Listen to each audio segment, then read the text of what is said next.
Okay guys, welcome to come back again, and we will wait for a couple of minutes to make sure everybody was joining this session.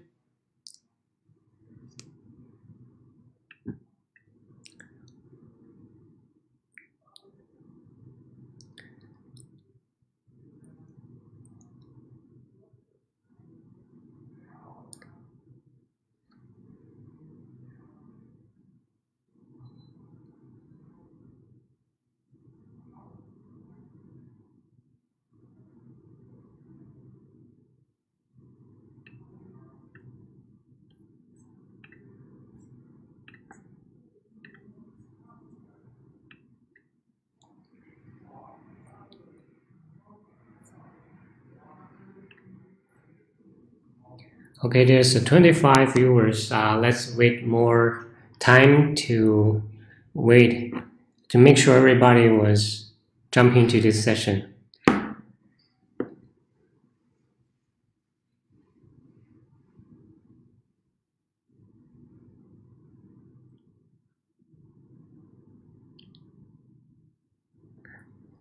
Okay, we will wait one more minute to wait for some other attendees can jump into this session.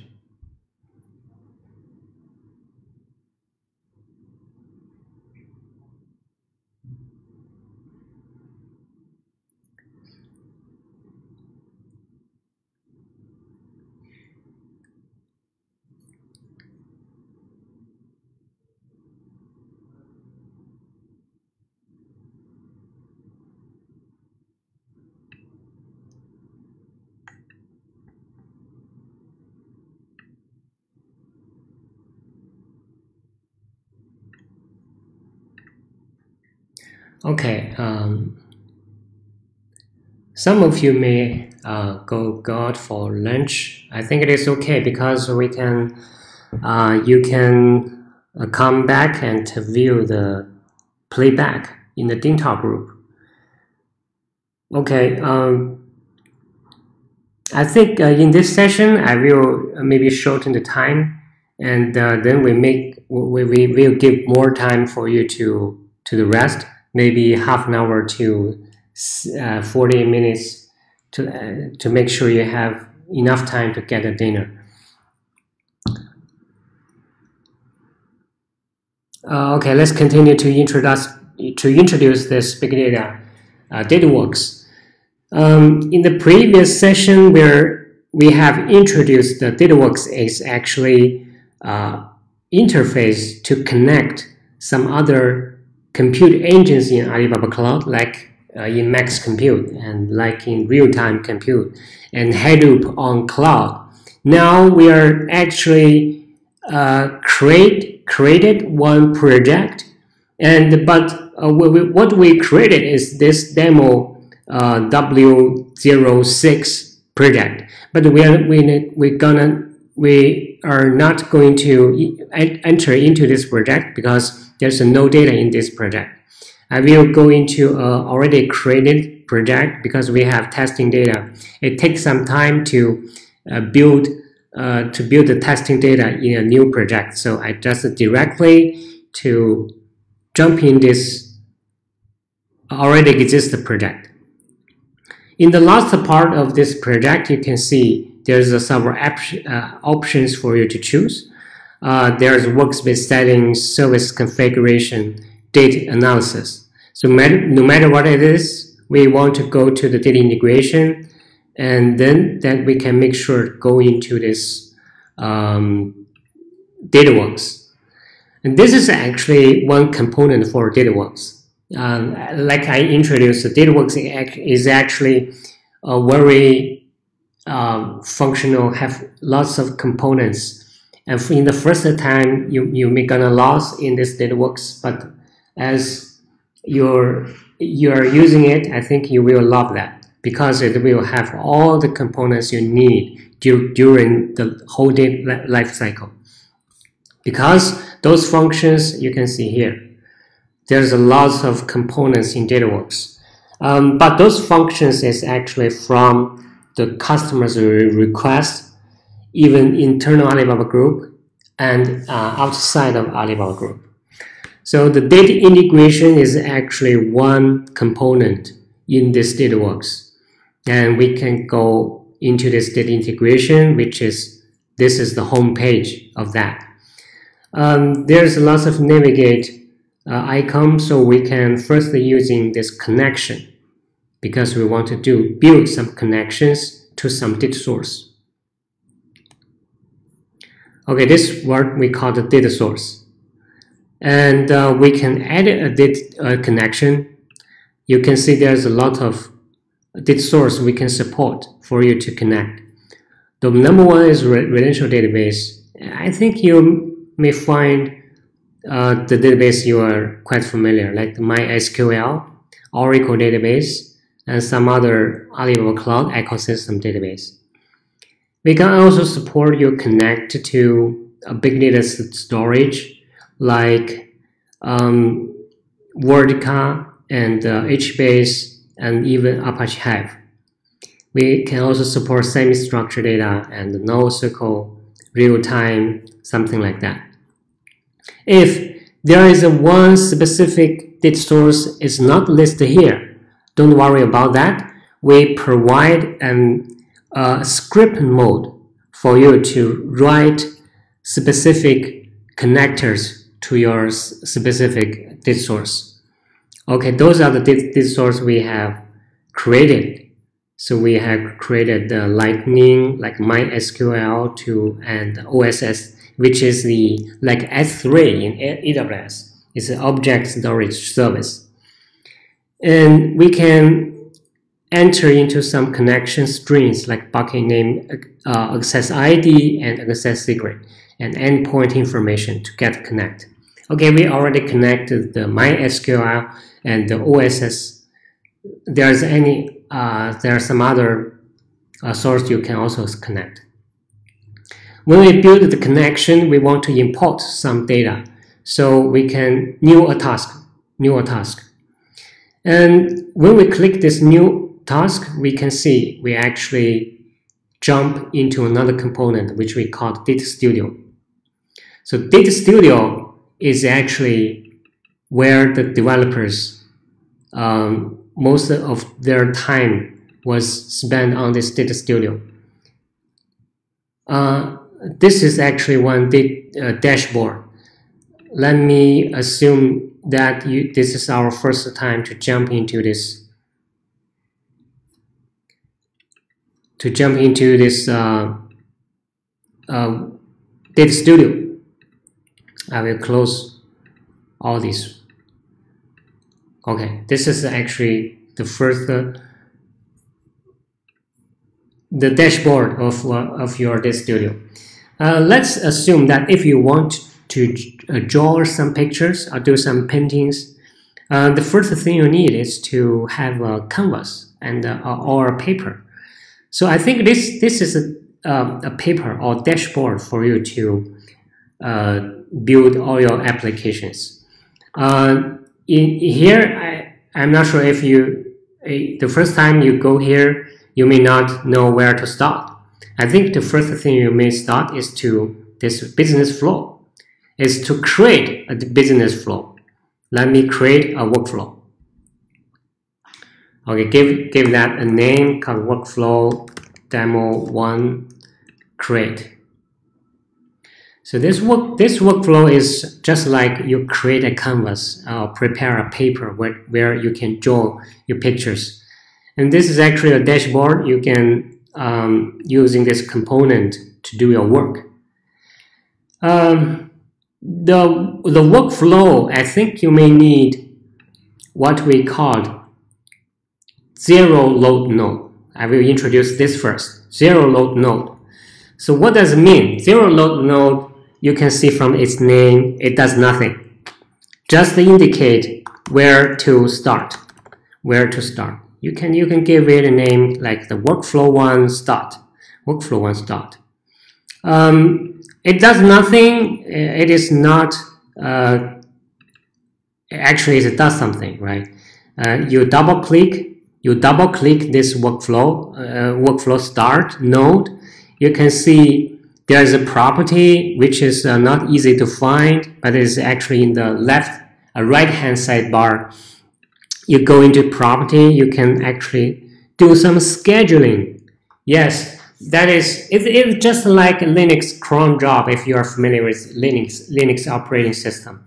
You can tell the start, when to start. You can define the scheduling policy like every day, maybe 2 o'clock, or every Friday, 3 o'clock, something like that. You can define that. Or every weekday, you can select Monday weekday, so we can remove the weekend, right? Something like this, and run at maybe 2 o'clock, something like this. So you can indicate or to configure when to start about this start point. Then the next, you may want to import some data from different data source. You may use this batch synchronization job. Batch synchronization job. Okay, we just drag and drop, give it a name like a sync from MySQL, something like this. Okay, and you drag and drop another type like sync from OSS commit, and using this one to indicate the workflow. Next one, you can using some Python code or Spark. We are actually support 2 versions of Spark. Spark 1 is 1.7 and the other is 2.3. So you can write down a Spark code on this component. You can also write down some Python code or some ODPS SQL. Like I want to do a join, something like that.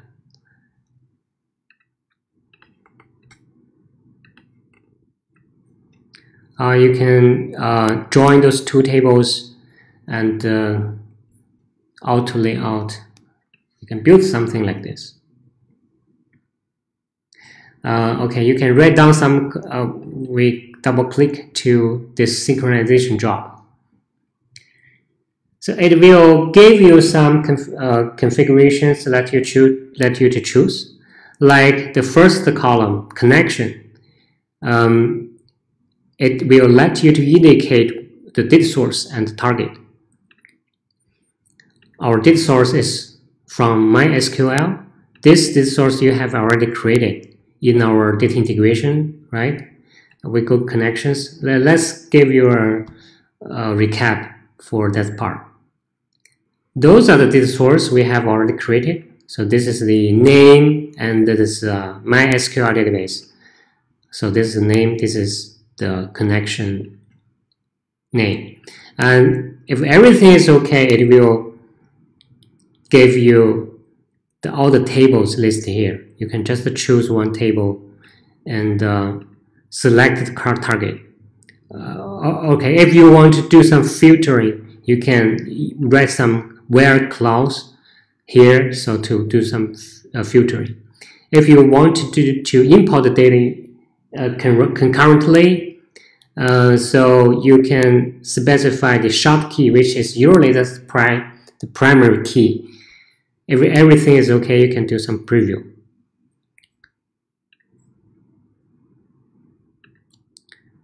Okay, let me choose another table.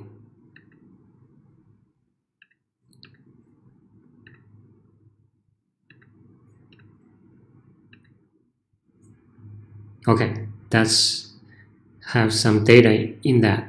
And the destination is, of course, Dataworks. But the end of the hold is actually Max Compute. So Max Compute have an old name which we call ODPS.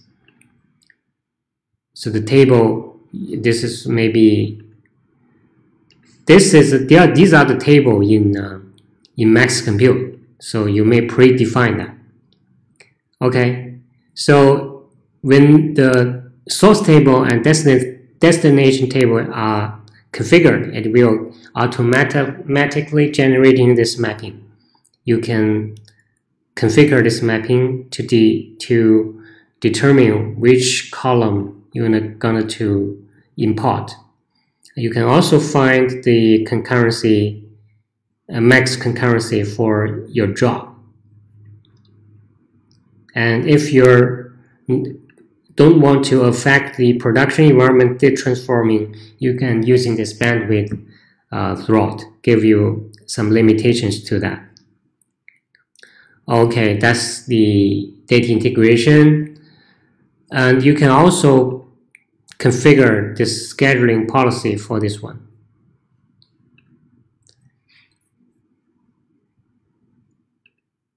And same logic for this from OSS. Okay, I have already defined one workflow. So let me directly go to this workflow. So you can define this complicated workflow, and it will, and then you may want to go to deploy. So it will submit to the scheduling system, and it can run as your predefined.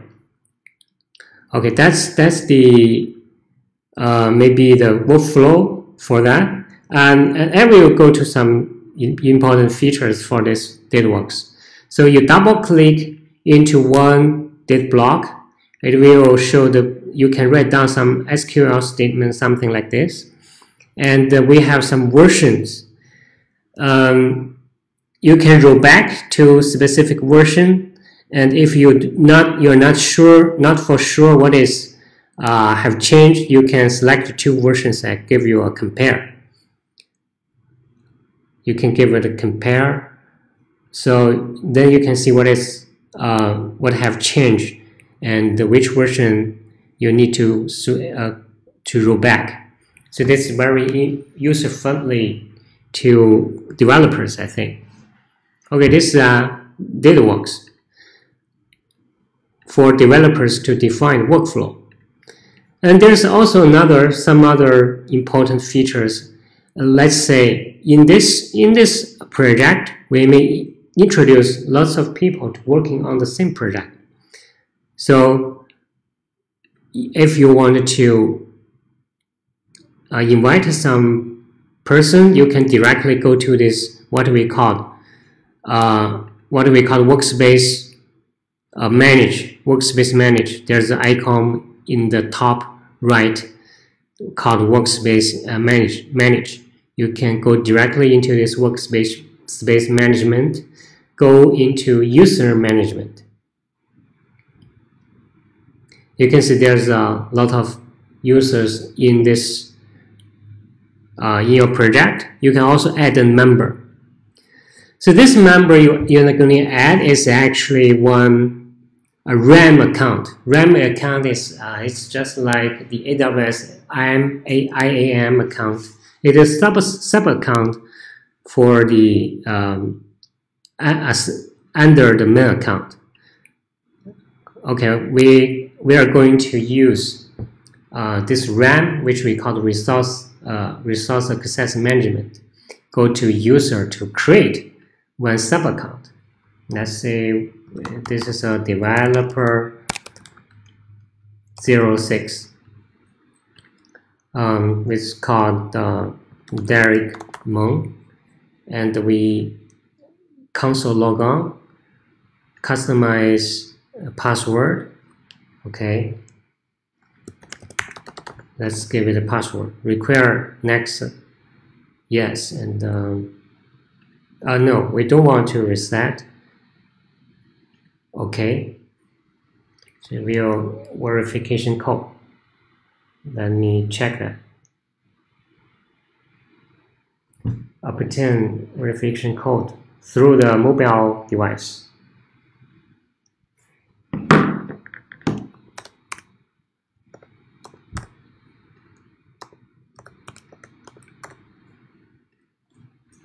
Okay, we can see that we created this sub account successfully. So then we can go switch back to this Dataworks, and we can do a refresh. We can see this newly created RAM account. We can add it into our Dataworks workspace. We can assign as a developer role or security expert.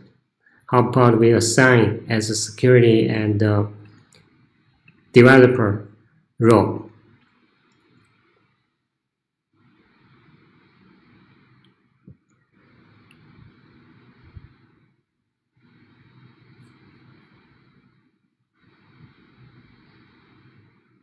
Oh, okay, this is a developer 06, is newly added today. So about the different roles permission list, there is a description about which role can do what kind of operations against in this project. Okay, that's the user management. You can introduce many members, project members into this project and assign different role for that. Okay, if some new members want to apply some permissions, because by default the new members have no privilege of the tables because we have some tables in this project like this. We have some tables. The new users may not have the permission to read and select the tables. You may need to apply the permissions for that. We go into this table in this what we call tenant table, and we view that, and we apply the permission. You can see that. Apply the permission here. This is a table name, and this is a apply for permission. And I think it is changed to English. And they are not. We can choose that and to submit these applications like 1 month test.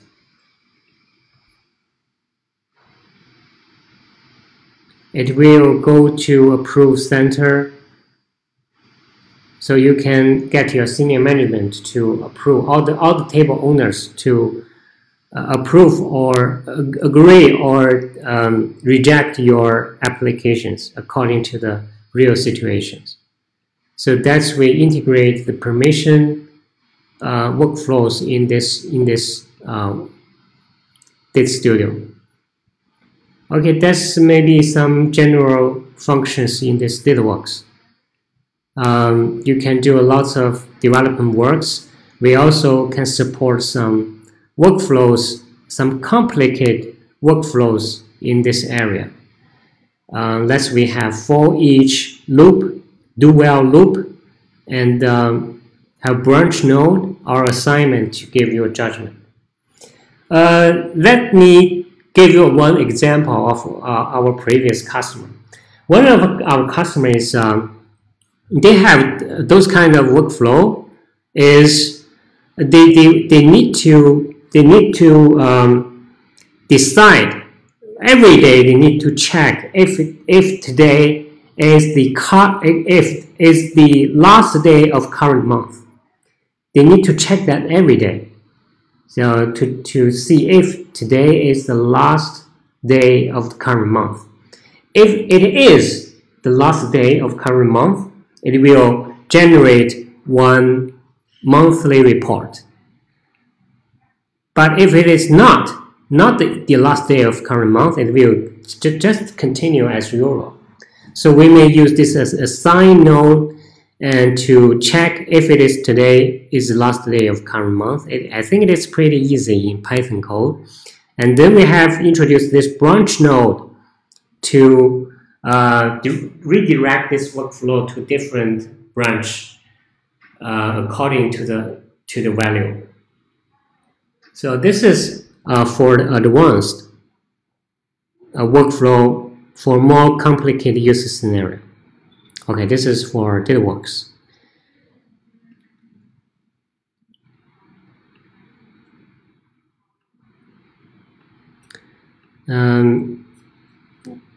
So there is this is for the workflow, the data studio, and we also have some function studio which let you to develop some user-defined functions here. Operation center, it is for production environment, and there's a lot. I don't want to specify one by one. I think this service I will like to demonstrate. This service, because after you got some development, you want to provide some service to the other side. So that may need you to have this this service, because in the previous there are maybe lots of steps you're gonna provide the service against their data, because the first thing you need to get a database ready, right? Get your data ready. Usually we use a database. And second one, you want to build write down the database connection code, right? Database connection code that makes sure you can connect those data. And then you may develop some APIs for that, and you deploy the APIs to some web server. If there's some rush hour, you may need to concern some authentication and authorizations of the API, and also the scaling to support the rush hour. So that's lots of issues you're gonna to consider. But in this this service, we just only need a few steps. Okay, let's see how we can do that. Let's new API group. Let's say we want to get some information 06 demo. Okay, this is the API group here, and in this API group we want to build an API in wizard mode. Okay, we can get info 06 and give it a path. Maybe get info 06 also. So it will support here using HTTP and HTTPS to have a request method with a get and post, and it will give you a response content in JSON format.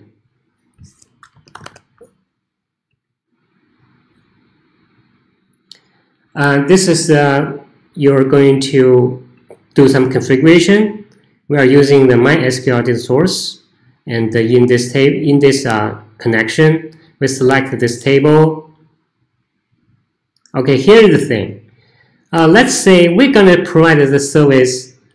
The service is kind of like the customers send us the UID of one person, and we return the age range and some other informations like gender. And so we can configure this UID is set as a request parameter, and those informations are set as a response parameter. Okay, let's give it a test. Yes, of course we want to change to save that change. We want to give it a fake value, and it will return nothing. The return code is nothing. Okay, then it will be something like this. Okay, how about we have a real UIDs? Let's try to have a query for that. How about this? I will rerun this query.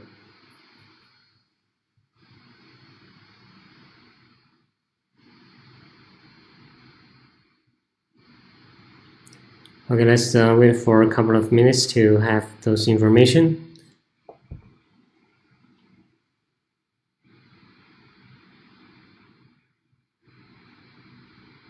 Okay, there's no value. Oh, okay, let me give it another try.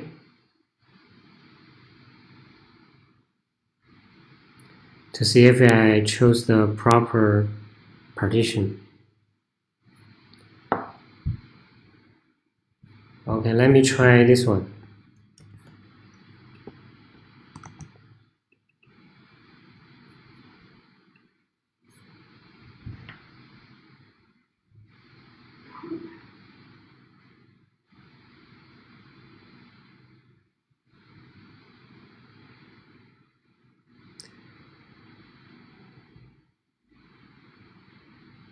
wait for it's running, and you can, okay, right. Let's say for this this UID, we go to data service and we query. If customer give us this UID, and make sure we respond as something like this, right? So this is for data service. After everything is configured, you can publish just one click. It will publish to another cloud products, what we call API gateway. API gateway. You can do the API authentication and scheduling or connect code from this API gateway. API gateway.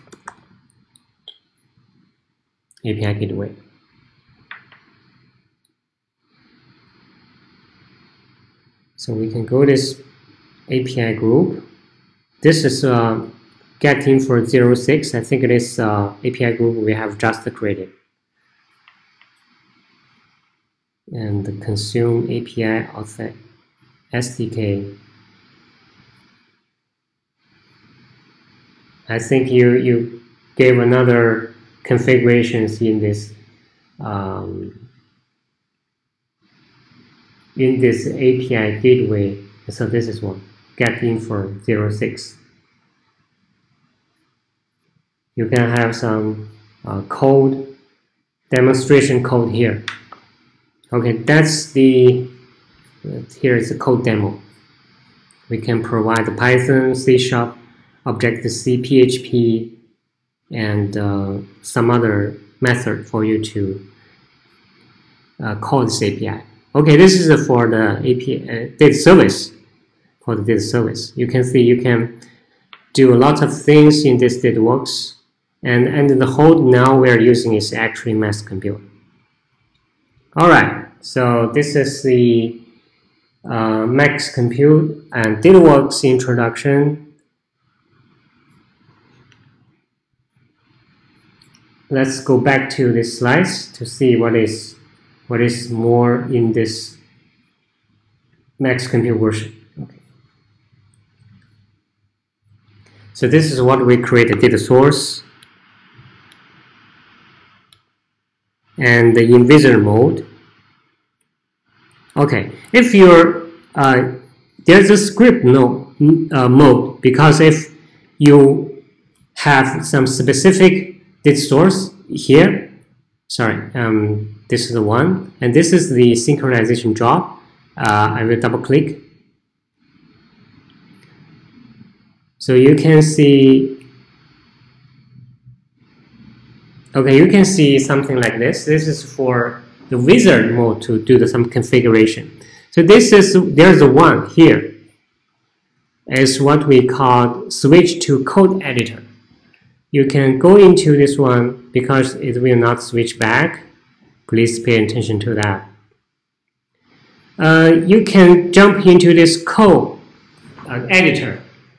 So if you have some specific data source, you can read this reader and writer. So you can do some configurations in the script. That will help you to do that. Okay, and this is for some specific data source. I think we can, in this method, we can support all kinds of data source.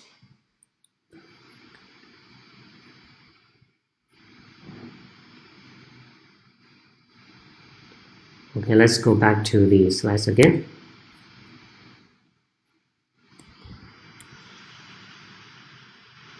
So we can synchronize one batch of table or from a single file. So we can just upload that. So we can migrate one database, because just now we are demonstrate just migrate one table, and now we can migrate actually in one the database in one all of the tables in one database. There is a maximum number is 5,000. If there's more than 5,000, you can do a second twice for the rest of the tables. So we can either do that scheduling by schedule, and we can test run manually to do that.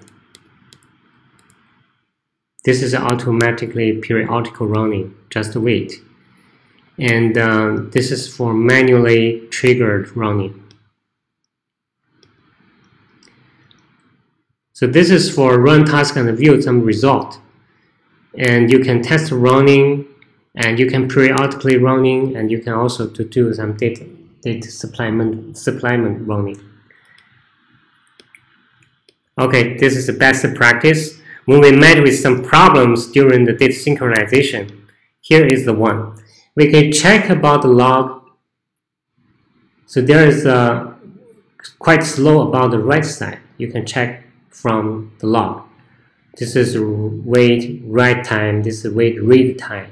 Read time is pretty normal, and write time is it takes lots of time to do that. So the problem is located in the right side data source.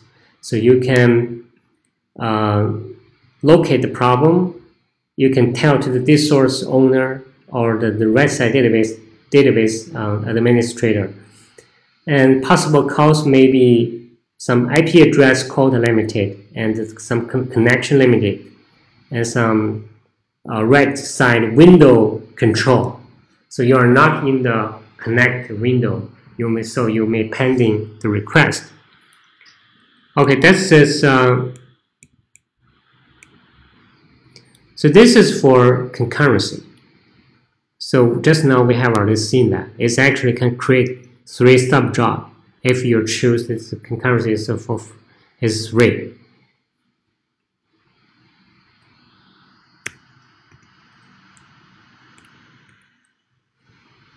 This is for the customized resource group, because sometimes we are using the resource group to connect the data source. It's actually an ECS. It's actually ECS. That because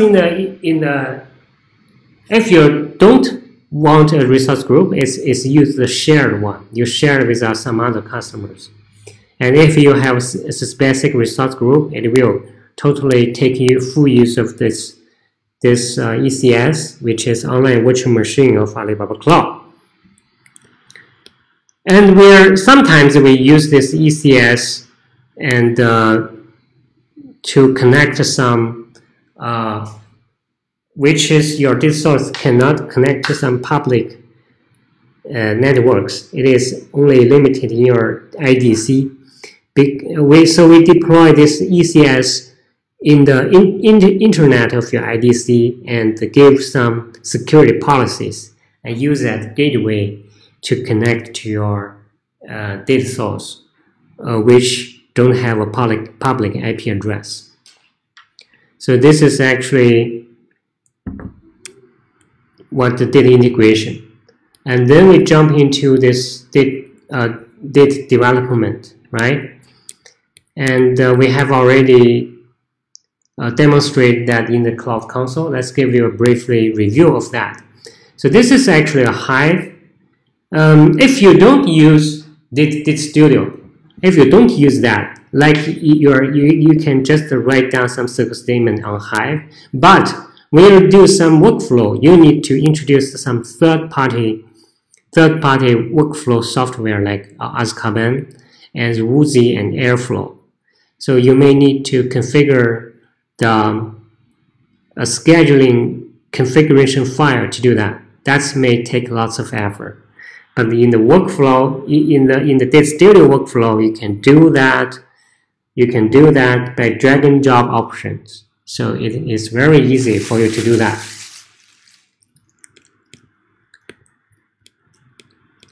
And here, let me explain some about the relationship about Dataworks and offline Max Compute.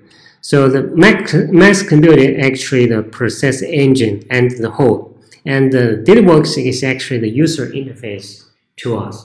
So there is a multiple is like the Max Compute is actually the engine part, and the Dataworks is actually the user interface part.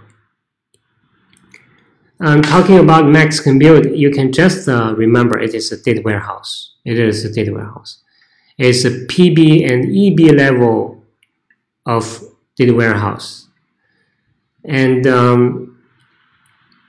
it can do lots of things. Because we have, some of you may want to take the ACA certification exam.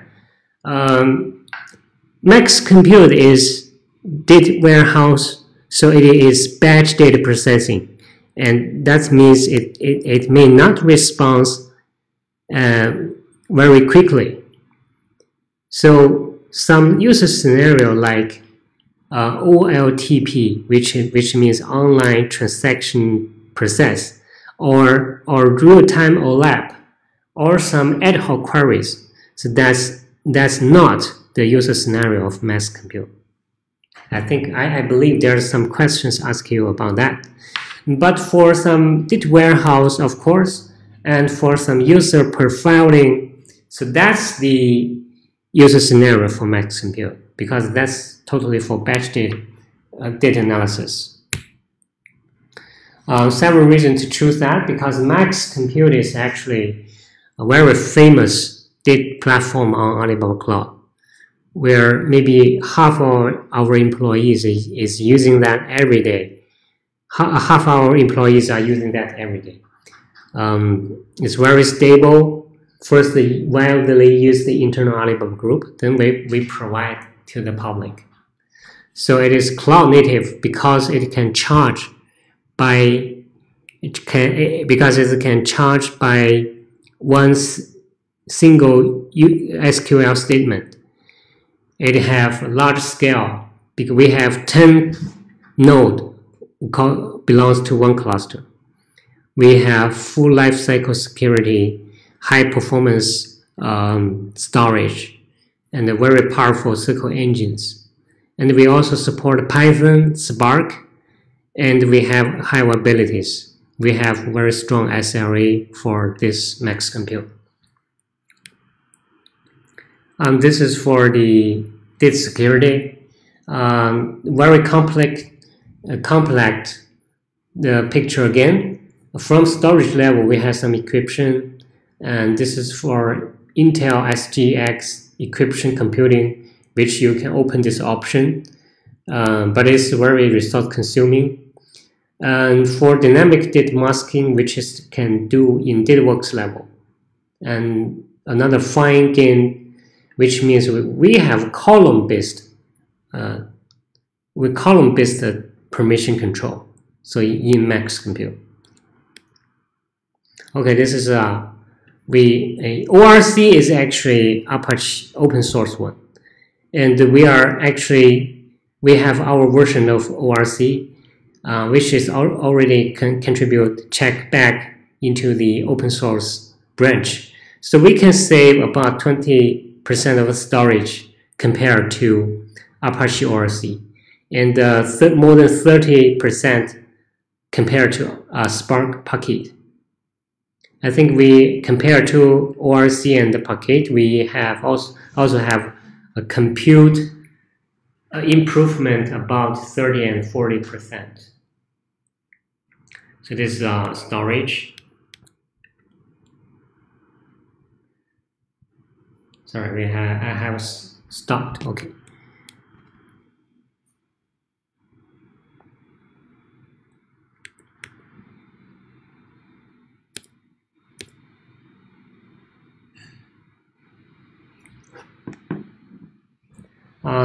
Okay, so this is actually the architecture of Max Compute. I don't think you are interested with that. It's more like Hadoop architecture, So I will just skip this part. Okay, some basic concept of Max Compute you need to remember, because some certification questions may ask about that. For project, it is actually, you can consider as a database. It's not quite difficult to understand. This one is actually a database, and this is a table, because after you create a database, next thing you may create a table. And this is one for partition.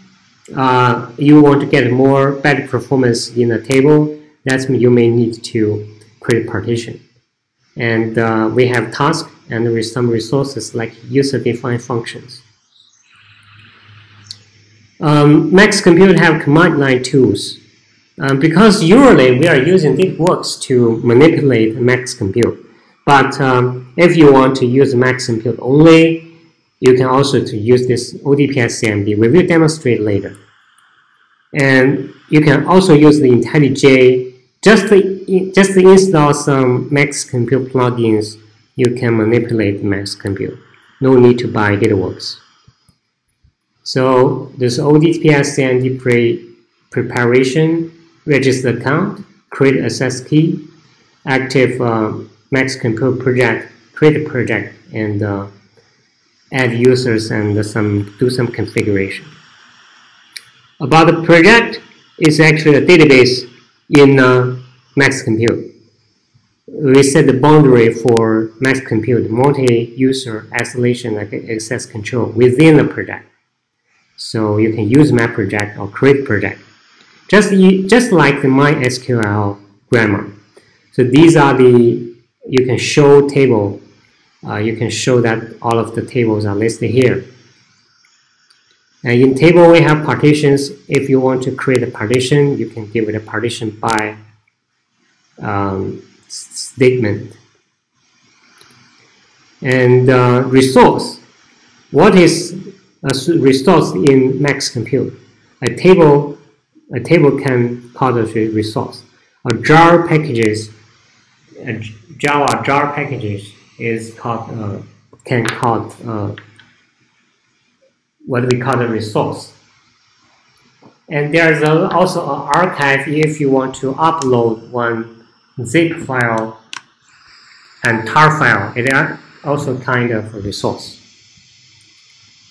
That's a lifecycle. Okay, this is a parameter is quite interesting because in Alibaba Group this parameter is mandatory. That will award some if it will compare the current time and this life cycle. So every day the system will check the access time of your table and the current time. If there is more than the life cycle, it will directly delete the table because you are no longer using that in your life cycle.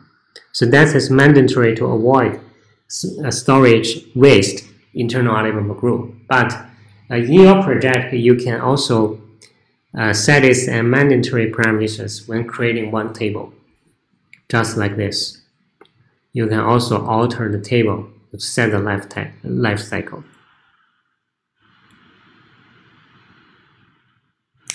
So this is why we're using that, because there may be more than 100,000 employees in Alibaba Group.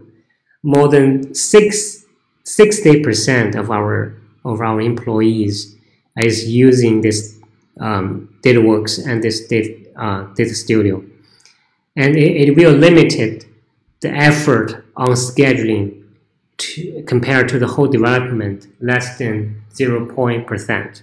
You just set the scheduling and the drag and drop to define the workflow.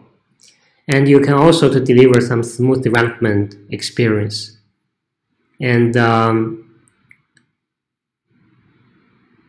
last, it will imply the more logical task management mode. So that's why we are using that. So these are functions we have already introduced. And we are using some company A story. So there is a boss called Jack, and there's a technical director we call Zach, and there's operation staff Emma, and OM and developers. So we will assign corresponding roles to this corresponding person. So that's what we need inside the whole project. So we have standard mode, we have simple mode. So we already described that, because in the developers can do some development in the development environment and then check into the production environment.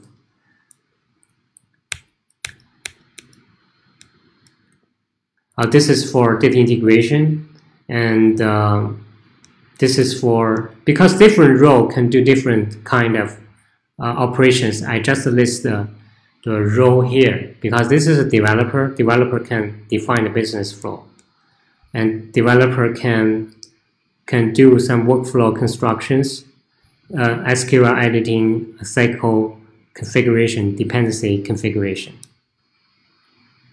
This is for scheduling. And this is some QA. The role developer met with some problems. What if some tasks do not require periodically scheduling? We have some functions called manual business process. So it can trigger by your applications, and can be implemented by calling the Java APIs. So we can provide the Java API about this workflow. So you can call this once it triggers some rules for that. And if even the operation and the sales staff can run some SQL statement to check their KPIs or something like that. So we have ad hoc queries. You can just in the ad hoc queries and create one and just write down your SQL statement in this area. Okay, the role developer said, oh no, I delete a task X by accident. And this operation, the sales staff said the statement query yesterday was not written down. He didn't save the statement and the result for the yesterday queries, but he just want to do that again. The same statement and actually the same result. But he won't, because she is actually asking some developers to write down some statement for her, but she just missed that. Don't worry, because we have recycle bin, right? We can restore or delete permanently. And for this role, we have a runtime history to save the result and the statement for 3 days. You can check anytime within 3 days for the history running of your statement. So we can save the SQL statement. We can also save the result. Okay. Okay, this developer said the code is similar for the same type of business, because there are lots of similar type of code, but copy-paste operation is quite annoying. So no worry, we have what we call SQL component. We can, let's say this is the same one, what we call count. But just by deploying some different parameters, we can using this component for each workflow. This is workflow 3. This is workflow 2, right? We can deploy the same SQL blocks to that. Okay, there's a compliance. So the developer said the underlying level of the business flow are too complex because there's too many of workflow and too many code. He just want to locate some one code. So it is no worry, because we have some search code functions. This is for global search of your keywords, and we have locate functions, so you can directly locate where the keyword is.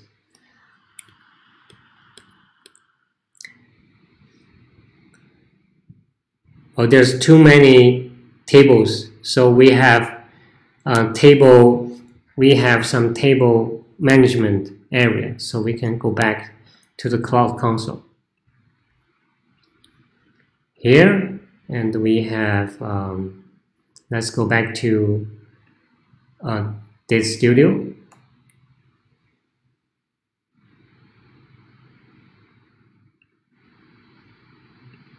We have tenant table. All the tables are listed here. You can use search to give it a filtering. I believe we have another component to have, which we call data map. The data map. So here, if you missed that, here's a data map. It's one component for Dataworks. I think you can find all the tables here in the data map.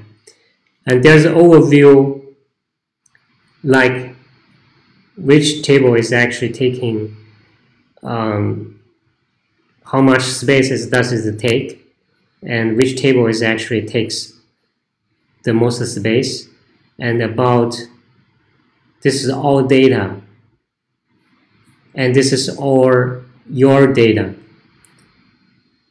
for the discovery, right? So we have those kind of like the metadata management tools. Okay, I think this part of the Dataworks we introduced a lot for the functions of Data Studio and how we can do the data development, maintenance, even management and the governance. Okay, I think that's pretty much for this session. Let's take a longer break.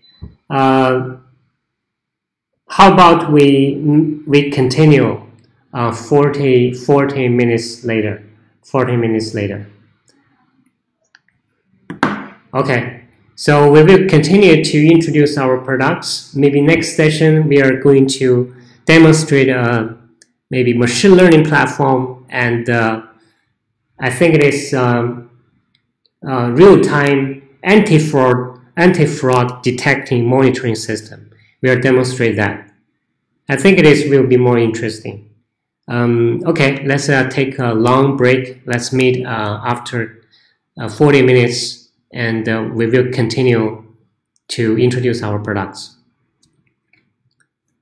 Okay.